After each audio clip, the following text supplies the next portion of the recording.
Welcome to my YouTube channel. ఎలా ఉన్నారు? బాగున్నారా? మేమైతే చాలా బాగున్నాం, మీరు కూడా బాగుండాలి. ఇక్కడ వచ్చేసి వీడియోలోకి అయితే వెళ్ళిపోదాం. ఇవాళ మా వీడియో స్పెషల్ ఏంటో తెలుసా? పప్పుల పొడి కర్జకాయలు. రోజు షార్ట్స్ వీడియోలో పెడతానే ఉంటాను పప్పుల పొడి కర్జకాయలు అని. చాలామంది కామెంట్స్ అయితే పెడుతున్నారు, ఎలా చేస్తారు అని చెప్పేసి. ఇవాళ అయితే చేస్తున్నారు కదా, ఎలాగో వీడియో అయితే తీసేద్దామని చెప్పేసి స్టార్ట్ చేసేసాను. వీడియోలోకి అయితే వెళ్ళిపోదాం. చాలా టేస్టీగా అయితే ఉంటుంది. ఇది వచ్చేసి మైదా టిక్కిలు ఉన్నాయన్నమాట. ఇక్కడ వచ్చేసి మైదా, కొద్దిగా పేని రవ్వ, కొద్ది గోధుమ పిండి, 3 అయితే కలుపుకోవాలి. చాలా బాగుంటాయి కర్జకాయలు. 3 కలిపేసి మొత్తం ఒక 2 పళ్ళు అలాగైతే కలిపి ముద్దలు పెట్టేస్తారు. మా వర్కర్స్కి తొందర ఎక్కువ. ఇవన్నీ కలిపేది చూపిద్దాం అనేటప్పటికే, నేను వీడియో తీసేటప్పటికే కలిపేస్తుంది లక్ష్మి.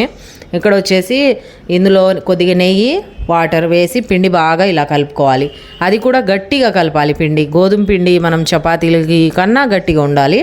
పల్చగా కలుపుకుంటే బాగోదు. అలా గట్టిగా కలిపి ఒక కవర్లో వేసి ముడేసి పెట్టేసేయాలి కవర్. అది నానుతూ ఉంటుంది. అది నానేలోపు మనం అందులో పెట్టడానికి స్టఫ్ ఉంటుంది కదా, పప్పుల పొడి కర్జకాయాలంటే పప్పుల పొడి ఉండాలి కదా మెయిన్. అందులోకి పప్పుల పొడి అయితే స్టార్ట్ చేసాము.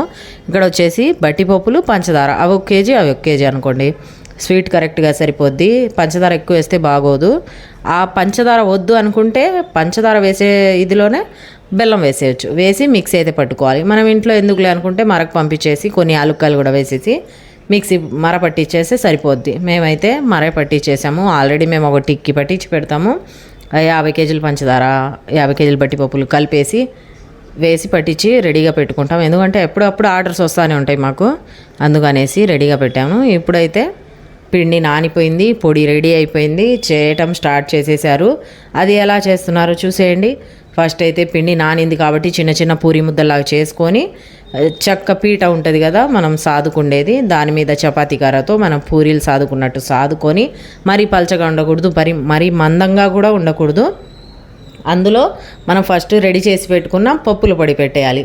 ఆ పెట్టడంలోనే పెద్ద పని ఉంది. ఎందుకంటే అది అందరికీ రాదు. ఇది ట్రెడిషనల్ ఫుడ్, పెద్దవాళ్ళు చేసేవాళ్ళు. ఇప్పుడు పెద్దవాళ్ళే చేయాలి, మామూలు వాళ్ళకి రాదు.